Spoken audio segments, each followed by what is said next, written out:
Hi friends, JS astrology ఛానల్కి స్వాగతం. ఈరోజు గురుగ్రహం గురించి తెలుసుకుందాం.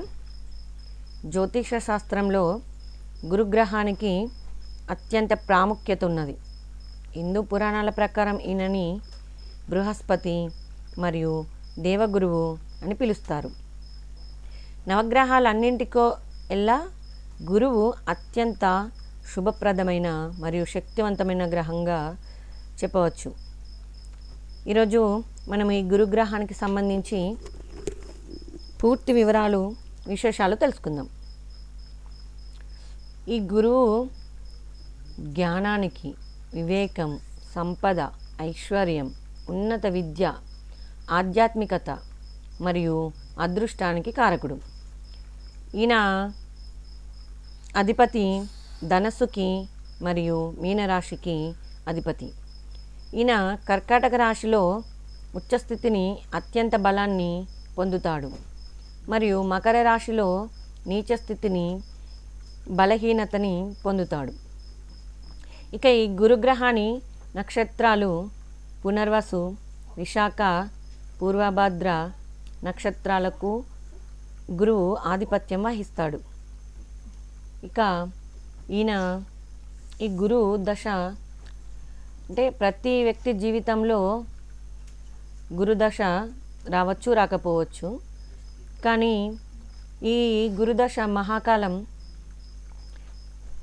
16 సంవత్సరాలు. ఈ యొక్క రాశి సంచారం ఒక రాశి నుండి మరొక రాశి మారడానికి దాదాపు 12 రాసులు అంటే 12 రాసులను పూర్తి చేయడానికి 12 సంవత్సరాలు పడుతుంది. అంటే ఒక సంవత్సర కాలం ఒక రాశిలో ఉంటాడన్నమాట. దీనిని ఈ 12 సంవత్సరాల కాలాన్ని మనం పుష్కర కాలంగా చెప్పవచ్చు. ఈ గురుగ్రహం కనుక మంచి స్థితిలో ఉంటే జాతకుడికి ఎలాంటి యోగాలు ఉంటాయంటే, గురుగ్రహం జాతకంలో బలంగా ఉంటే 1, 2, 5, 7, 9 ఈ 11 స్థానాల్లో కనుక ఉంటే ఆ వ్యక్తి యొక్క జీవితంలో చాలా అద్భుతంగా ఉంటుంది. సమాజంలో మంచి కీర్తి, గౌరవం, ప్రతిష్టలు లభిస్తాయి. విద్యాభ్యాసంలో చాలా అద్భుతంగా రాణిస్తారు. ఇక సకాలంలో వివాహం జరగడం, మంచి సంతానం కలగడం జరుగుతుంది. కుటుంబ సౌఖ్యం కూడా లభిస్తుంది.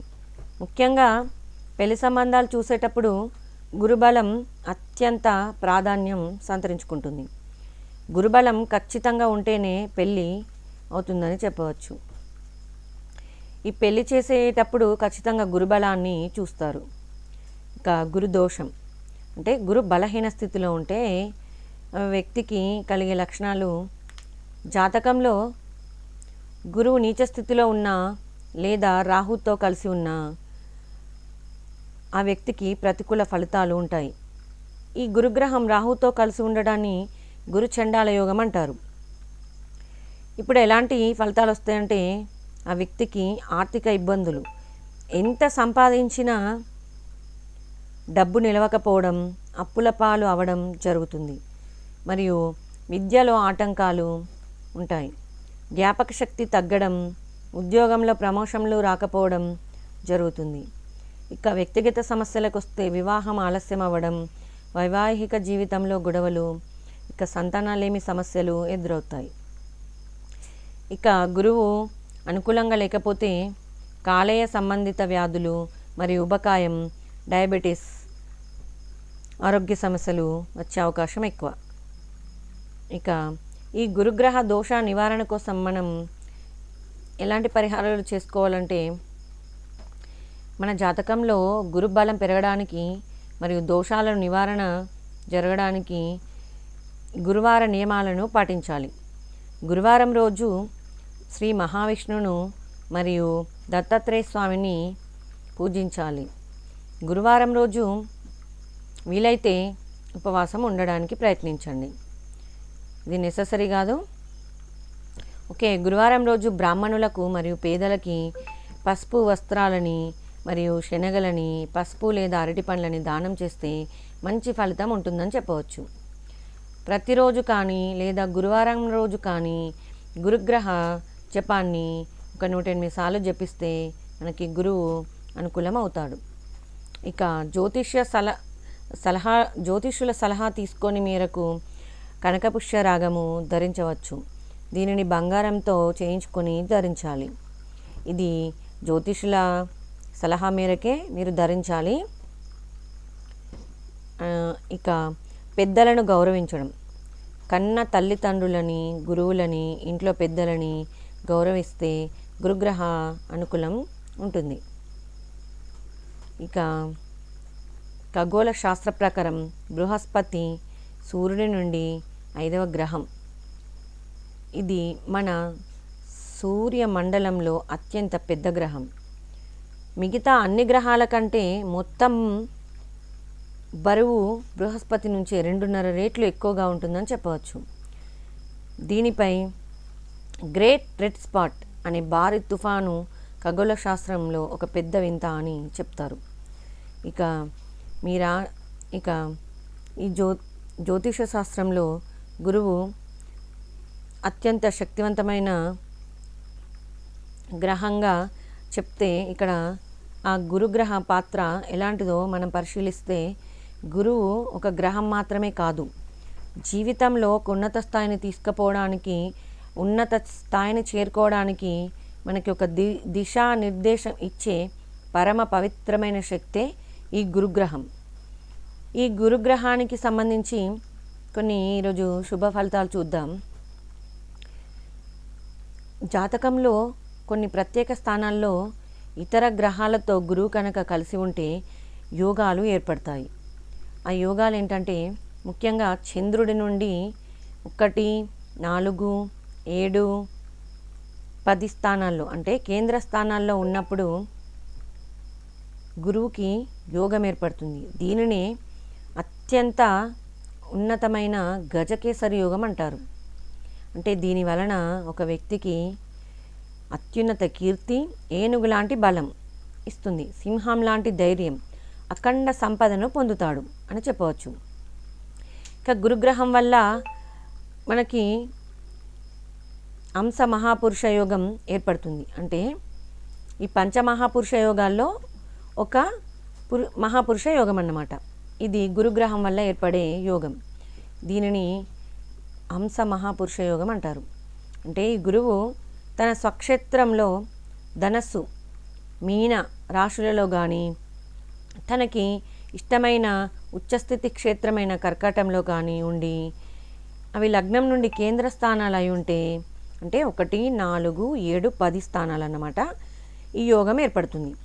దీనివలన వ్యక్తికి అందంగా, ధార్మిక చింతనలో గుణవంతుడిగా మరియు సమాజంలో పూజించబడే వ్యక్తిగా ఎదుగుతాడు.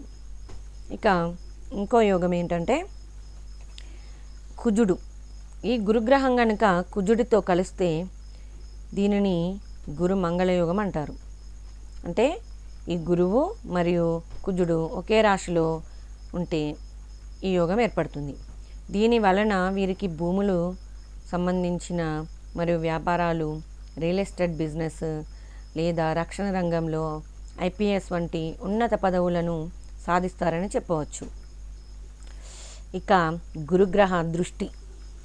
ఈ గురుగ్రహానికి సాధారణంగా అన్ని గ్రహాలకి 7వ దృష్టి ఉంటుంది. అలాగే మిగతా గ్రహాలకు కంటే గురుగ్రహానికి 2 ప్రత్యేకమైన దృష్టిలను కలిగి ఉంటుంది. కానీ అవి ఏంటంటే 5, 7, 9 దృష్టులు. 5వ దృష్టి పంచమ దృష్టి వలన జీవితంలో సంతాన కారకుడు, సంతానాన్ని మంచి జ్ఞానవంతులుగా చేస్తాడు. ఈ 5వ స్థానం అనేది 5వ దృష్టితోని గురువు చూస్తే పూర్వపుణ్య స్థానాన్ని యాక్టివేట్ చేస్తాడు. ఇక 9వ దృష్టి భాగ్యస్థానాన్ని యాక్టివేట్ చేస్తాడనమాట. ఇక ఈ స్థానాలపై జ్యోతిష శాస్త్రంలో ఒక సామెత ఉంది. గురుక్షేత్ర పాడు గురు దృష్టి శుభ. అంటే గురువు ఏ స్థానంలో కూర్చుంటాడో ఆ స్థాన ఫలితాన్ని కొంత తగ్గిస్తాడు. కానీ ఆయన ఏ స్థానాన్ని చూస్తాడో ఆ స్థానాన్ని అమృతంగా మారుస్తాడు. అంటే దీనికి ఒక చిన్న ఎగ్జాంపుల్ చెప్తాను. ఇప్పుడు దీపము పెట్టిన దగ్గర దీపం చుట్టూ కింద ఎలాగైతే చీకటి ఉంటుందో దాని దీపం నుండి వచ్చే వెలుతురు చుట్టూ వెలుతురు ఎలా ఇస్తుందో గురువు కూడా అంతే. అంటే తన ఉన్న స్థానాన్ని తగ్గిస్తాడు ఫలితం. ఎప్పుడైతే తన దృష్టితో ఈ శుభదృష్టితో చూస్తాడో దానిని ఆ ఫలితాన్ని పెంచుతాడని చెప్పవచ్చు. ఇక 5వ దృష్టితోని చూడడం వల్ల పూర్వజన్మ పుణ్యాన్ని, సద్బుద్ధిని, సంతాన అదృష్టాన్ని ఇస్తుంది. 7వ దృష్టితో వివాహ బంధాన్ని మరియు వ్యాపార భాగస్వామ్యాన్ని బలోపేతం చేస్తుంది. ఇక 9వ దృష్టి భాగ్య దృష్టి. ఇది అదృష్టాన్ని మరియు విదేశీ ప్రయాణాలని సూచిస్తుంది మరియు ఆధ్యాత్మిక ఉన్నతిని కూడా ప్రసాదిస్తుందని చెప్పవచ్చు. ఇక ఈ యోగాలు చూసాం కదా. ఇప్పుడు ఈ గురువు ఒక పాపగ్రహంతో కలిస్తే, అంటే రాహు లాంటి పాపగ్రహం లేదా కేతు లాంటి పాపగ్రహంతో కలిసినప్పుడు దాన్ని చండాల యోగం చెప్పవచ్చు. జాతకంలో ఒక వ్యక్తి జాతకంలో దీని వలన ఆ వ్యక్తి యొక్క బుద్ధి భ్రమిస్తుంది. అంటే రాహు తప్పుడు నిర్ణయాలను తీసుకునేలా చేస్తాడు. ఇక కేతుతో కలిస్తే నాస్తికత్వం, అంటే నాస్తికత్వం అనద్దు, అంటే బాగా భక్తి ఉంటుందని చెప్పవచ్చు. కానీ రాహుతో కలిస్తే మాత్రం నాస్తికత్వం ఉంటుంది. దేవుడిని నమ్మకపోవడము, గురువులను అవమానించే గుణము ఉంటుంది. ఇక నివారణ, దీనికి రుద్రాభిషేకము మరియు చండీ హోమం చేసుకుంటే అత్యంత అద్భుతమైన ఫలితంగా చెప్పవచ్చు. ఈ పరిహారం కూడా అవుతుంది దీనికి. ఇక గురుగ్రహం భూమికి రక్షణ కవచం. ఇది వాయుగ్రహం. బృహస్పతిపై ఎటువంటి గట్టి నేల ఉండదు, కానీ ఇది ఒక శక్తివంతమైన గ్రహం. ఇక ఈ గురుగ్రహము ఆరాధన అంతరార్థం ఏంటంటే, మనకి గురుబలం పెరగాలంటే బాహ్య పూజలతో పాటు మన అంతర్గతలో కూడా మార్పులు ముఖ్యం చేసుకోవాలి. ఎందుకంటే ఎవరైతే అహంకారం తక్కువగా ఉండి ప్రతినిత్యం నిరంతరం నేర్చుకోవాలన్న తపన, అంటే స్టూడెంట్ మైండ్ సెట్ ఉంటుందో వారికి గురుగ్రహం ఎల్లప్పుడూ అనుకూలాన్ని ఇస్తాడు. ఇక ఈ గురుగ్రహానికి పసుపు రంగు ప్రతీక. గురువారం నాడు పసుపు వస్త్రాలు ధరించడం మరియు పసుపుని తిలకంగా దిద్దుకోవడం వల్ల శరీరంలో సాత్వికమైన శక్తులు పెరుగుతాయని చెప్పవచ్చు. ఇక ఇది ఫ్రెండ్స్ గురుగ్రహం గురించి. Thank you for watching. Share and subscribe.